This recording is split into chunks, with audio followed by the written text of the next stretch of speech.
Damos la bienvenida a todas las personas que nos están viendo a través de este video en YouTube, Facebook o ahí en su celular, algunos que les van a compartir el enlace.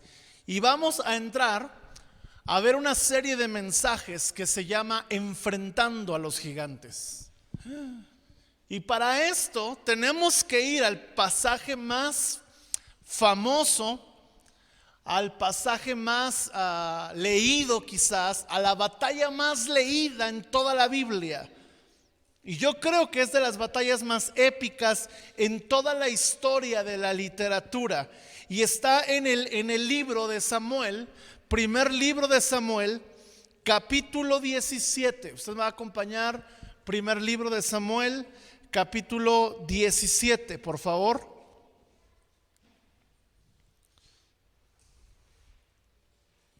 Porque hemos de hablar de los gigantes.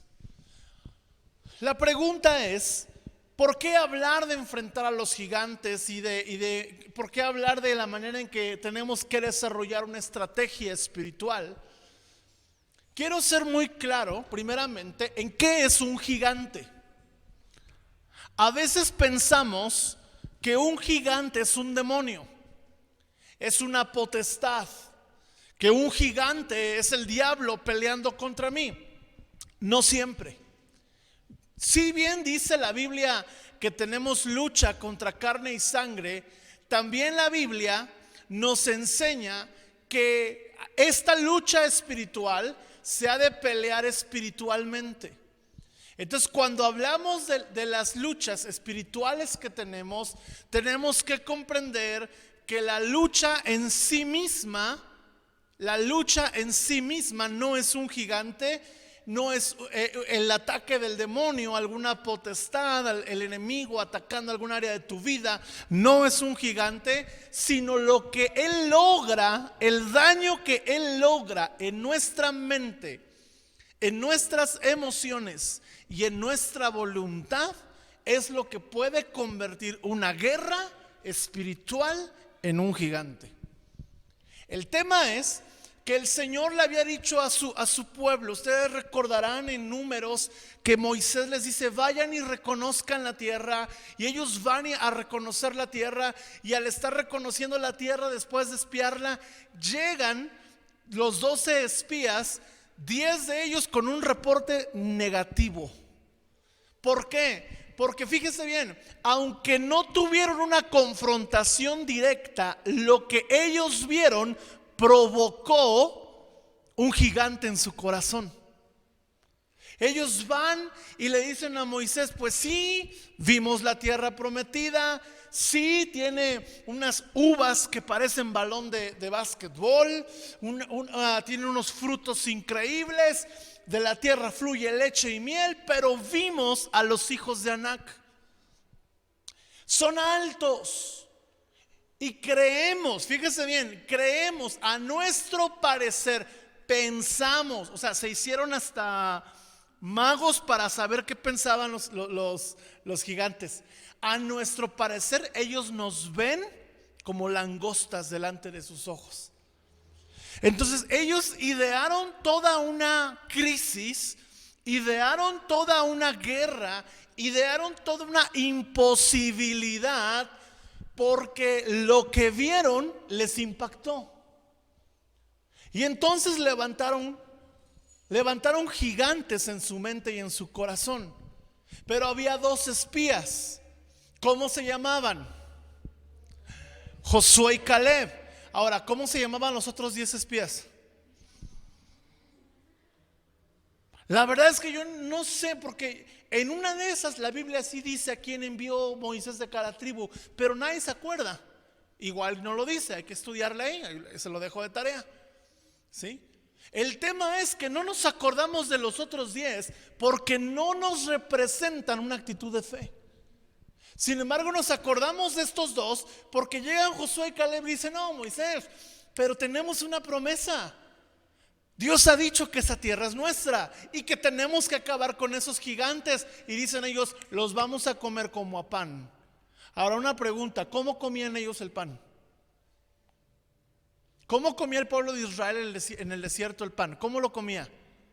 ¿Trabajaban para comer pan? ¿Tenían que tener horno para hacer un pan? ¿Qué hacían?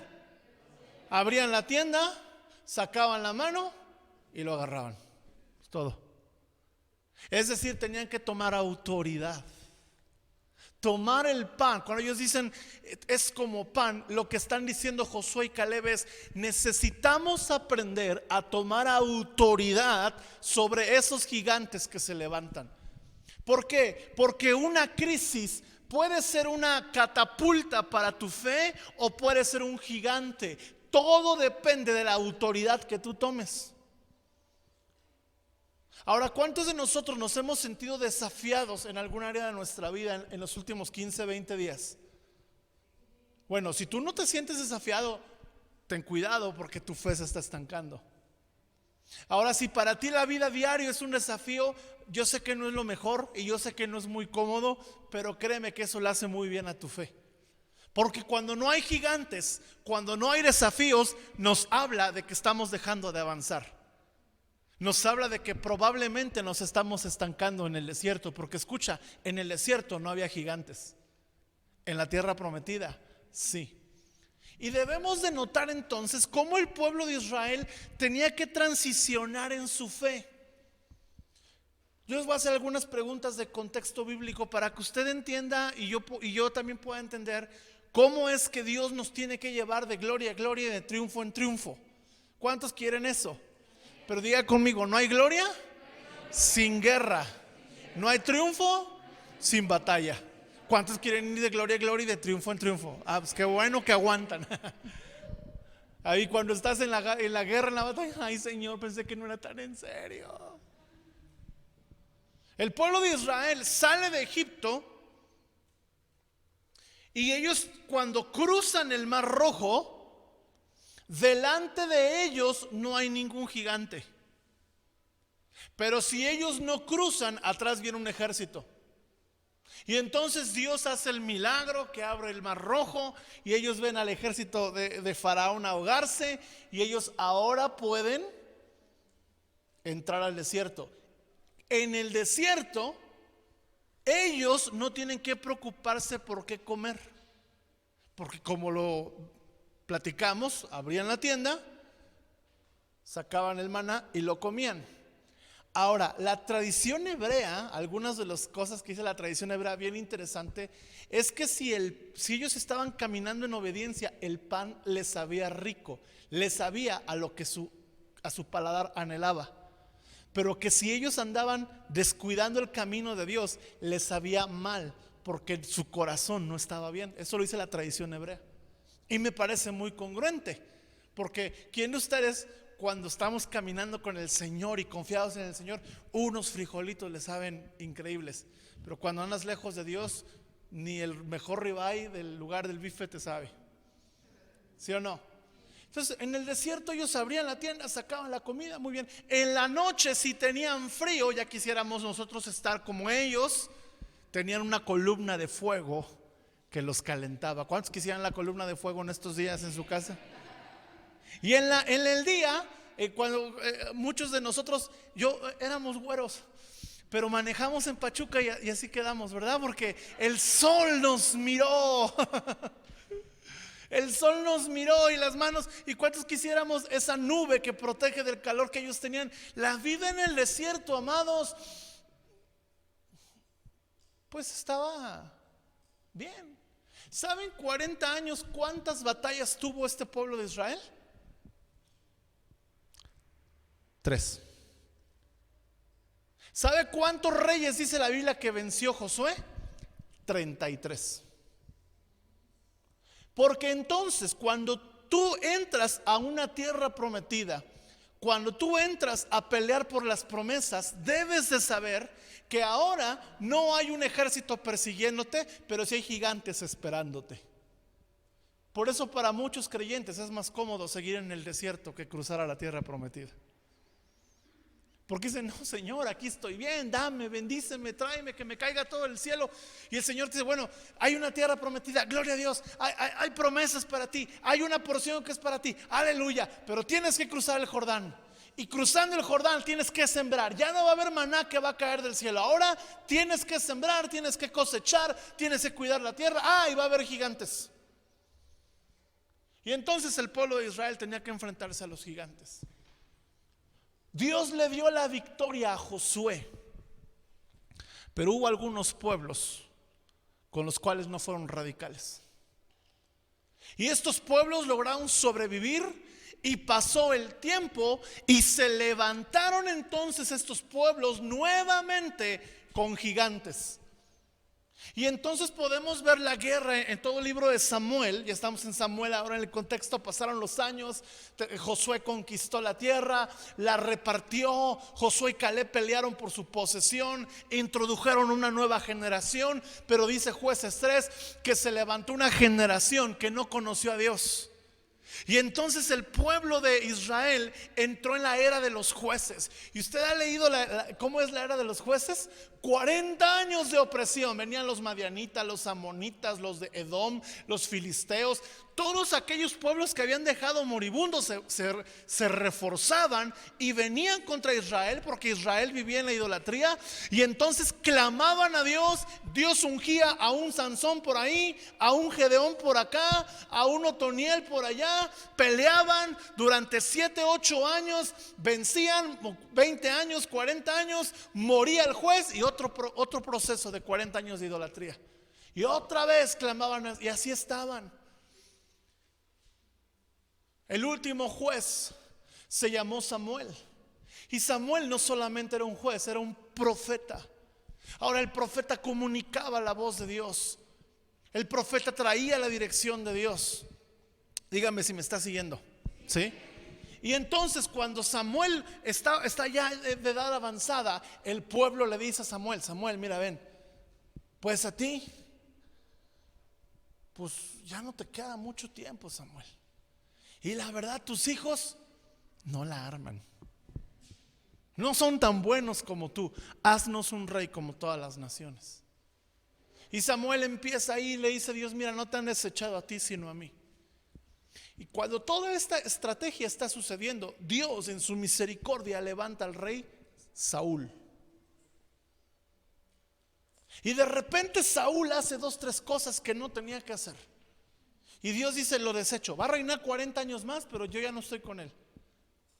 Me voy a buscar un hombre conforme a mi corazón. Y Dios vio en David ese hombre conforme al corazón. ¿Cuántos me siguen en la historia hasta aquí? Pero en esta tierra donde ellos estaban, había una guerra contra gigantes. Y con todo esto, ¿verdad? Saúl ya Dios lo había desechado, ya David ya Dios lo había ungido, pero todavía no llegaba su tiempo. Y un día entonces llegan las noticias: hay guerra en Israel. Los filisteos han juntado sus ejércitos en contra de Israel. Y el problema es que traen a uno, mide como 3 metros, está bendecido. Su lanza es como un rollo de tela. Su escudo es del tamaño del rey Saúl. Tiene la fuerza para levantar el escudo. Es un hombre que pelea desde su juventud. Se llama Goliat. Y Goliat, dice la Biblia, que salía cada día. Yo quiero que me acompañe ahí al versículo, capítulo 17.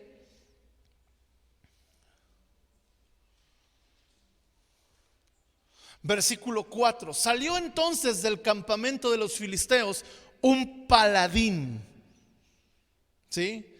¿Qué significa paladín? Un campeón, que se llamaba Goliat de Gat, y tenía la altura de 6 codos y un palmo, y traía un casco de bronce en su cabeza, llevaba una cota de malla, y era el peso de la cota de malla como 1000 siclos de bronce. Sobre sus piernas traía grebas de bronce y jabalina de bronce entre sus hombros. Venía bien armado el cuate. Y el asta de su lanza era como un rodillo de telar, y tenía el hierro de su lanza 600 siclos de hierro. E iba su escudero delante de él, y pasó y dio voces a los escuadrones de Israel, diciéndoles: ¿para qué se ponen en puesto de batalla? ¿No soy yo el filisteo y vosotros siervos de Saúl? Escojan entre ustedes a un hombre que venga contra mí. Si él puede pelear y me vence, nosotros seremos sus siervos. Y si yo puedo más que él y le venzo, ustedes serán nuestros siervos y nos serviréis. Oyendo, mira capítulo 17, versículo 11. Oyendo Saúl y todo Israel estas palabras del filisteo, se turbaron y tuvieron gran miedo.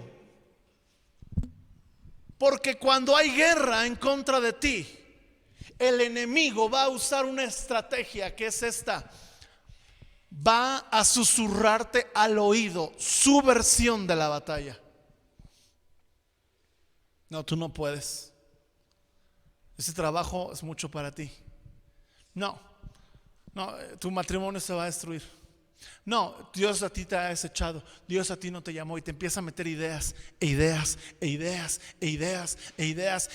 repente todas estas ideas generan en ti, dice aquí, un temor. Se turbaron y tuvieron gran ¿qué? Gran miedo. ¿Cómo es posible que tenían miedo? Tenían miedo por dos razones: por lo que estaban viendo y por lo que estaban oyendo. Mi pregunta esta noche, amado, es: ¿estás enfrentando un gigante? Te lo repito, no todo demonio es un gigante. Tú y yo convertimos esos ataques, esas guerras, esas crisis en algo gigante, en algo imposible. Y todo está determinado por lo que vemos y por lo que oímos. ¿El coronavirus es un gigante para ti? Estos días, un grupo religioso que adora la muerte hicieron su reunión masiva y no les importó la sana distancia, el cubrebocas. Y obviamente esto no está bien. Pero ¿cuántas veces nosotros hemos actuado con un miedo increíble? No digo con prudencia, sino con un miedo increíble en medio de esta pandemia. Y uno se pone a pensar, ¿cómo es posible que tengan más? Porque ellos les preguntan, ¿por qué no vienes? Es que yo tengo fe. Y uno dice, ups. Y la fe nunca nos da derecho a ser imprudentes. Quiero ser claro con esto y con los que están viendo y vayan a comentar ahí, el pastor está ahí diciendo que no usamos cubrebocas. No, sí hay que usarlo. O sea, hay que guardar la distancia, pero no hay que tener miedo. Ahora, noten cómo lo que ellos escucharon. Yo les decía en otra ocasión, cuando empezó esto del coronavirus, yo diario estaba pegado a las noticias para ver cuántos contagios iban y cuántos muertos, y hasta como que era, pues vamos a ver cuándo llega el primer muerto. O sea, era como que hasta... Y de repente me di cuenta que algo de mí estaba actuando en temor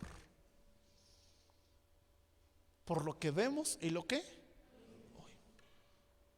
Entonces hay cosas en tu vida que se levantan como gigantes, que bloquean tu mente, que bloquean tu fe. La Biblia dice en 2 Corintios 10:4 que estas son fortalezas, argumentos. Si pueden poner 2 Corintios 10:4, por favor. Son fortalezas, argumentos y altivez que se levantan en contra del reino de los cielos. Usted tiene su Biblia, mejor acompáñame a 2 Corintios 10:4. Ahí está, hasta ahí. Porque 10:4. Pero mire, la mucha tribulación y angustia del corazón os escribí con muchas lágrimas. Estaba bueno ese versículo. Porque las armas de nuestra milicia no son ¿qué? Carnales. O sea, que cuando viene el gigante, cuando viene el enemigo, cuando viene la opresión, cuando vienen las acechanzas, cuando vienen las estrategias del diablo, dice que no ignoremos sus maquinaciones, pero a muchos cristianos les hace daño conocerlas porque se llenan de temor. Si la Biblia dice que no ignoremos sus maquinaciones, es porque tú y yo tenemos que tener una mente, como nos lo decía el pastor Héctor ayer, no envanecida, sino una mente entendida en la voluntad de Dios. Y decir, eso es lo que Él está haciendo, pero yo sé lo que Dios quiere hacer. Porque nuestra lucha, dice, no son con armas carnales. No vas a poder vencer las luchas espirituales, emocionales, parado en el consejo o en el razonamiento humano o en tu tu opinión o en tu comprensión, porque muchas áreas de nuestra mente caminan en vanidad. Nuestras armas son poderosas en Dios para destrucción ¿de qué? De fortalezas. Es decir, cuando un gigante viene, levanta una fortaleza. ¿Y qué es una fortaleza? Es una manera de pensamiento de la cual no puedes despojarte. Es un pensamiento secuestrado en tu mente. Es un pensamiento secuestrado en tu alma. Y entonces lo quieres sacar fuera en tu fuerza, en tus armas, cuando realmente lo que ocupas es el poder del Espíritu Santo. Vas y buscas consejo con una persona que, para empezar, si no ha nacido de nuevo, ¿qué te puede decir? Vas y buscas o vas y prendes el horóscopo o vas al Google. Hay muchos que su consejero es del Google. Y quieres o destruir o autodisciplina. No, si yo voy a poder. Y está bien, hay que ser autodisciplinados. Pero hay luchas, hay fortalezas dentro de nosotros que no salen o que no se rompen con estrategias humanas, sino con el poder del Espíritu Santo. Y dice estas armas. ¿Qué armas? Anote, ¿qué armas? Biblia, oración, ayuno. Si has recibido el bautismo del Espíritu, orar en lenguas. Si no, búscalo, porque es un arma poderosa del Señor que te va a fortalecer en medio de la batalla. Alabanza. Cuando estás triste, tienes dos opciones. O pones a Juanga o pones a Marcos, el que tú quieras, Marcos Witt, Marco Barrientos, Miel San Marcos, Marcos Vidal, o sea, tú quieras. Pero para que esté chido tiene que llamarse Marcos. Alabanza. Estas son nuestras armas. ¿Me estás siguiendo? Esas son nuestras armas espirituales. Tenemos que enfrentar a los gigantes. Ahora, no tenemos que ignorar al gigante. No pasa nada, no hay Goliat, no, va a venir y te va a matar. Destrucción de fortalezas. Mire lo que sigue diciendo el versículo siguiente. Versículo 5, por favor. Derribando ¿qué? Argumentos. ¿Cuándo estás en un argumento? No, es que esto pasa porque es que yo no puedo orar porque nunca tengo tiempo. Cuidado. Es que yo no puedo esto porque cuando tú le das una razón a tu carne para no obedecer a Dios, es que estamos levantando un argumento.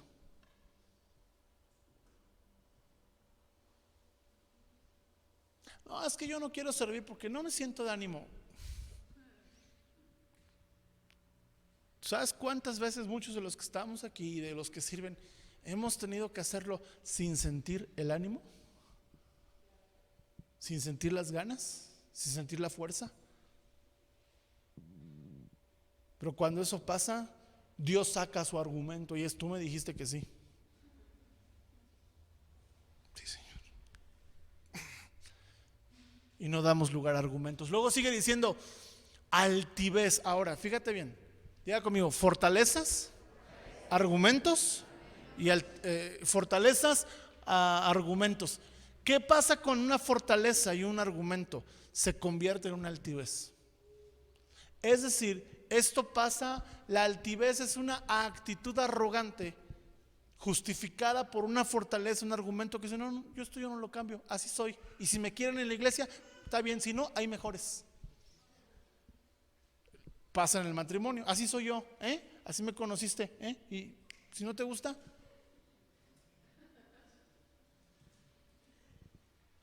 Y lo que está justificando es que es alcohólico, que se deshace, le pega a la mujer, o la mujer, etcétera. ¿Me estoy explicando? Todo eso son ¿qué? Gigantes. y logran una cultura de altivez. A veces hasta la falsa humildad es altivez, pero ese es otro tema. ¿Qué pasa con esto? Nos impiden conocer a Dios. Pero hay armas que son ¿qué? Poderosas, y tú y yo tenemos que aprender a usarlas. Quiero terminar hablándoles de 3 razones por las cuales una tormenta, una crisis se puede convertir en un gigante. Anótelas, por favor. Y vamos a ir al capítulo 17, al versículo 1.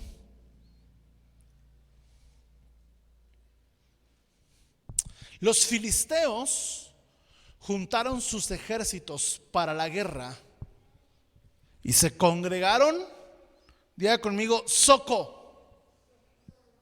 ¿Sí está ahí o no? Diga Soco, que es de Judá. Y acamparon entre Soco, diga conmigo, Soco, Azeca, Efes Damín. A ver, quiero que se aprendan esos 3 lugares. Diga conmigo, Soco, Azeca, Efes Damín. Ahora, dice la palabra aquí que los filisteos hicieron 2 cosas. Número 1, se congregaron. Número 2, ¿qué dice ahí? Acamparon. Síganme, por favor. Martín Lutero hace muchos años dijo una frase. Dijo: yo no puedo impedir que los pájaros vuelen arriba de mi mente, pero sí puedo impedir que hagan un nido en mi cabeza. Estos 3 territorios, que eran Soco, Azeca y Efes Damín, eran 3 territorios ¿de qué lugar? De Judá. Y Judá era territorio de Israel, del pueblo de Dios. Es decir, una de las cosas que hace que se levanten los gigantes es que no ponemos límites a aquello que Dios nos ha dado. No cuidamos, no bardeamos nuestra vida espiritual. Y el diablo se metió aquí hasta la cocina y levantó un gigante. Pero hay 3 argumentos, o hay 3 razones por las que esta guerra que tú estás enfrentando se puede convertir en un gigante. Ahora, esto sirve para aquellos que dicen: yo tengo un gigante, y te va a ayudar a reconocer cuáles son las raíces que hay que arrancar. Pero a ti te va a ayudar. Dices: yo no siento que tenga un gigante, pero si tienes una guerra, si tienes una tribulación, si estás en una prueba. Esto va a ser una estrategia preventiva para que no se te levante el gigante. Nota que acamparon en Judá. Judá representa nuestra mente, nuestra alma, mente, voluntad y emociones. Ahora, hay 3 cosas que se levantaron ahí. Soco, primero, significa lugar de espinas. Lo primero que se puede convertir, o la primera razón, son las espinas. ¿Y qué representan las espinas? El dolor. Un dolor no sanado, un dolor no llevado a la cruz, un dolor que no has ido a buscar el bálsamo de sanidad del Espíritu Santo, se va a convertir en un argumento para que el enemigo se congregue y vea que hay brechas, y entonces se meta ahí, acampe. Las espinas. Sabes, la Biblia nos enseña en Mateo capítulo 13 que las espinas representan algo en el terreno que impide que la palabra de Dios produzca una raíz, que la palabra de Dios fluya. Es decir, tú puedes recibir palabra, tú puedes recibir la unción del Espíritu, tú sientes que Dios te toca, pero si hay espinas en tu alma, mente y corazón, van a ahogar la palabra. Y aunque tengas palabra, también tendrás un gigante. Por eso el Señor le dice a Pedro, y Pedro le dice: Señor, miren a Pedro, me encanta Pedro. Alguien dijo de los discípulos: Señor, tenemos que perdonar 3 veces al día. Y Pedro dice: no, ¿cómo crees que 3? ¿Verdad que son 7, Señor? Y Pedro voltea y dice: 70 veces 7. La pregunta es: ¿quién te puede ofender 490 veces al día? No voltea a ver a la esposa si tú sí me ofendas. Bueno, y si lo hubiera, la Biblia te dice que cuando tú estás en el reino, esas espinas no cambian tu esencia. Pastor Cash Luna dice esto: el problema de una ofensa no es lo que te hacen, sino lo que te convierte. Ahora el dolor no solo tiene que ver con ofensas, tiene que ver con tragedias. Perdimos un ser querido, perdimos el trabajo. Mucha gente en este tiempo puede estar dolida con Dios porque perdió el trabajo, porque perdieron negocios, perdieron a un ser querido. Te dio COVID y perdiste la fuerza que tenías. Mucha gente le dio la enfermedad, no se pudo presentar a trabajar, hubo muchos cambios. Y bueno, si no estás enfermo, no vengas, que venga un sano que tome tu lugar. Y hay mucha gente que puede estar con espinas en el corazón, y estas espinas se convierten en un gigante. Lo segundo, escucha bien: Azeca. Y Azeca se llama o significa lugar cultivado. Y yo quiero hablar del segundo argumento, la segunda razón por la cual un problema se te puede convertir en un gigante es por los malos hábitos, por la mala cultura, o por una cultura que no es del reino de los cielos. Y tú y yo tenemos que hacer un escáner a nuestra vida. Señor, ¿qué pensamiento, qué actitud, qué cosas estoy desarrollando en mi vida que no pertenecen a la cultura del reino? ¿Qué cosas ha cultivado el diablo a través de los años en nosotros para levantar a un gigante? Y cuando tú lo identificas, tienes que venir a la cruz, pedirle perdón al Señor, decirle: Señor, perdóname por ser un insensato, no darme cuenta. Arráncalo de mi vida. Y si consideras que necesitas ayuda, que necesitas guianza espiritual, ven con el liderazgo, ven con nosotros como tus pastores, y te vamos a decir: léete este libro, métete a orar a esta hora, haz esto, haz aquello. ¿Por qué? Porque tienes que volver a sacar las piedras, sacar las espinas, quitar lo que el diablo ha cultivado. Acuérdate que al diablo le gusta sembrar cizaña entre el trigo, y hay un tiempo para separarla. Y sabes, la Biblia nos dice que en los últimos tiempos iban a separar el trigo de la cizaña. Y te tengo una noticia: estamos en los últimos tiempos. Yo esperaba un gloria a Dios, Cristo viene, aleluya, ya nos vamos. Porque la guerra espiritual que viene, aquello que enfrentaremos contra el espíritu del anticristo, se va a convertir en un gigante para muchos, que su amor a Dios se va a enfriar. Y algunos hasta negarán al Señor. ¿Por qué? Porque dejaron que las espinas y dejaron que una cultura de tinieblas gobernara su vida. La Biblia dice que ya el espíritu del anticristo ya opera. Y tú y yo tenemos que darnos cuenta qué actitudes que tengo en mi vida son anticristo, son antirreino. La tercera y última, Efes Damin, significa el lugar donde cesó la sangre. Significa que no hay sangre de por medio. Significa lo siguiente: no hay sacrificio. Una cultura donde no hay sacrificio, una vida que no se esfuerza, una vida que no paga un precio, tarde o temprano te levanta un gigante. Y tú y yo tenemos que decir: Señor, ¿qué eran aquellas primeras obras? ¿Te acuerdas cuando la iglesia se enfría en Apocalipsis 2? Que pierden su primer amor. ¿Y qué le dice el Señor? Vuelve al sacrificio. Cuando la Biblia nos dice aquí Efes Damin, que es un lugar donde cesó la sangre, la referencia directa es esta: había sacrificios a Dios, pero ya no. Había amor a Dios, pero ya no. Había generosidad para el reino de Dios, pero ya no.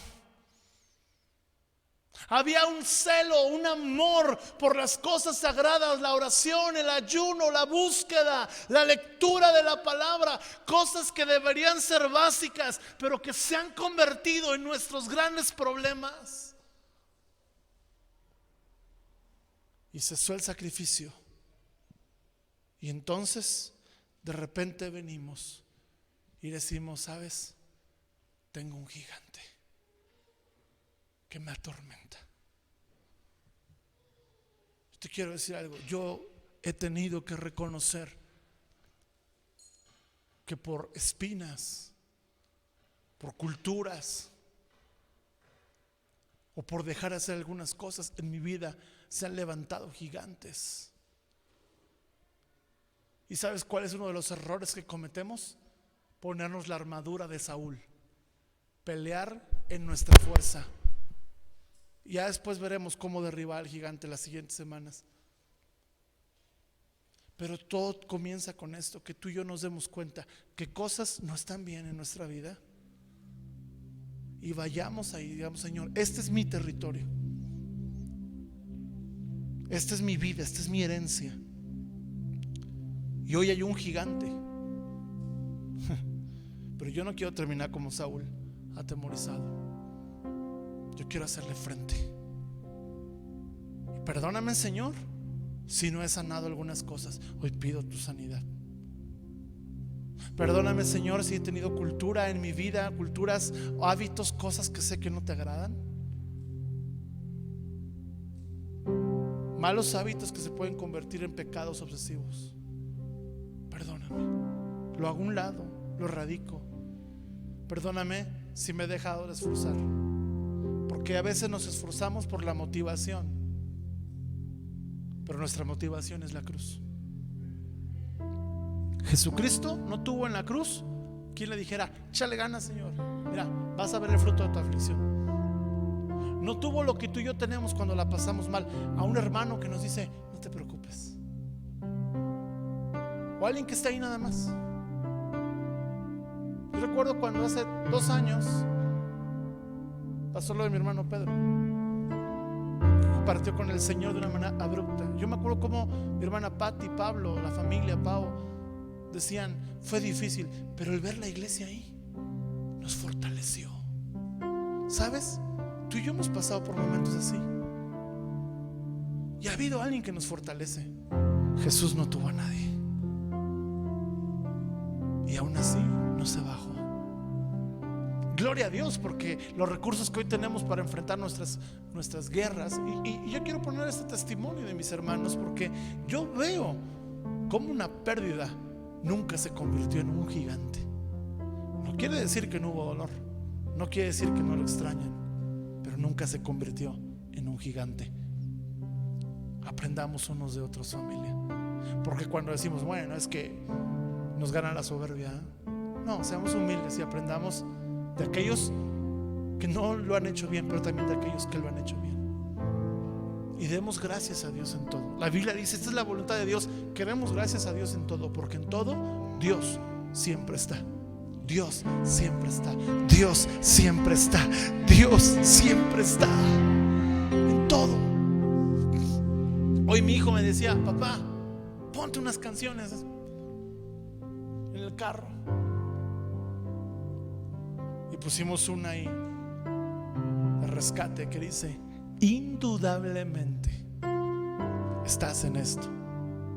Si esta forma extraña tengo de sentir, si a pesar de todo puedo resistir, no es porque yo sea fuerte, no es porque tengo mi armadura de Saúl, no es porque mis armas son poderosas en mí, es porque indudablemente tú estás en esto y me provee las armas espirituales. ¿Cuántos quieren esta noche decirle al gigante: te vas de mi territorio? ¿Cuántos quieren decirle al gigante: te has metido, ahora te sales? ¿Cuántos quieren hacerlo? Ahora no quiere decir que la guerra va a terminar, pero quiere decir que la vas a pelear desde la victoria. No es lo mismo. A veces queremos no pelear la guerra, no, hay que pelearla sin temor, sin miedo, sin nada que lamentar. Puede ponerse de pie. Yo quiero que oremos. Yo ya acabé, así que levante sus manos. A los que están en casa, levanten sus manos ahí. Los que están viendo el video, oren al Señor y díganle: Señor Jesús,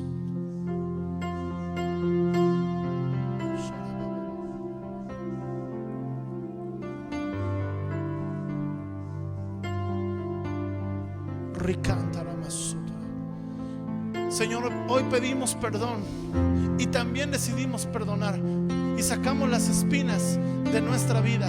Pero también, Señor, decimos, renunciamos a toda cultura que no pertenece al reino, que no pertenece a Mateo 5, 6, 7. Renunciamos a todo aquello que tú no amas y que nosotros amamos. Lo echamos fuera de nuestra vida. Renunciamos a la vida sin sacrificio. Oh Señor, confiamos en tu bendición, pero peleamos nuestras guerras, peleamos nuestra batalla, no como quien tiene temor, no como quien no quiere pelear, sino como quien sabe que Dios está con él, que sabe que aunque aviente una piedra, aviente un zapato, aviente una espada, lo que avienta el gigante va a caer, porque es en tu nombre, no es en nuestra fuerza, es en tu nombre, Señor, que lo hacemos. Yo quiero que, Pablo, puedas pasar a orar unos minutos, por favor, y ores para todos aquellos que necesitan esta noche renunciar a un dolor.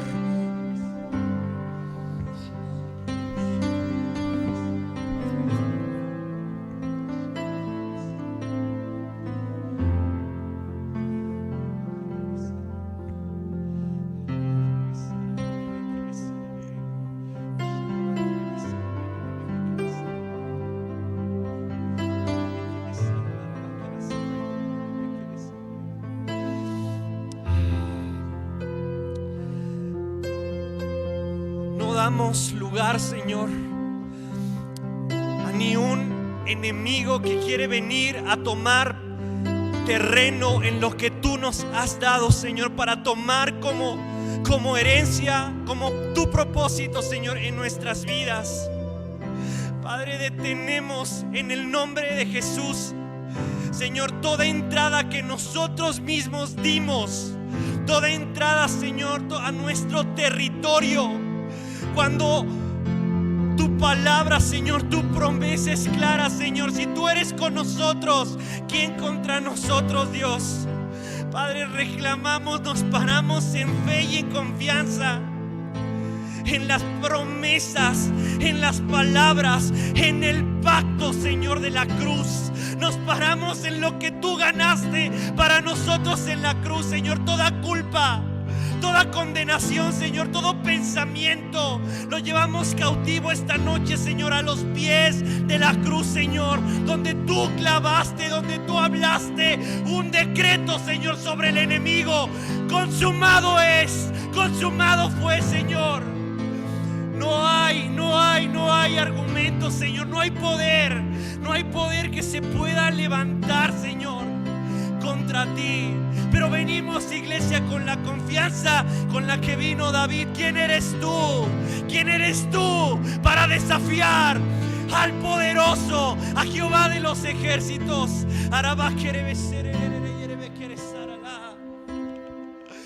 Señor, nos paramos como David se paró. Como David se pudo parar, Señor, no con sus armas, sino en la confianza de aquel en el que confiaba, en aquel que había creído, Señor. Iglesia, sabemos a quién hemos creído. Iglesia, sabemos a quién hemos creído. En Él está nuestra confianza.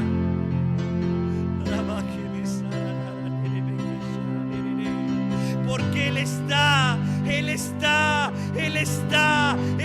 allí, Él está allí.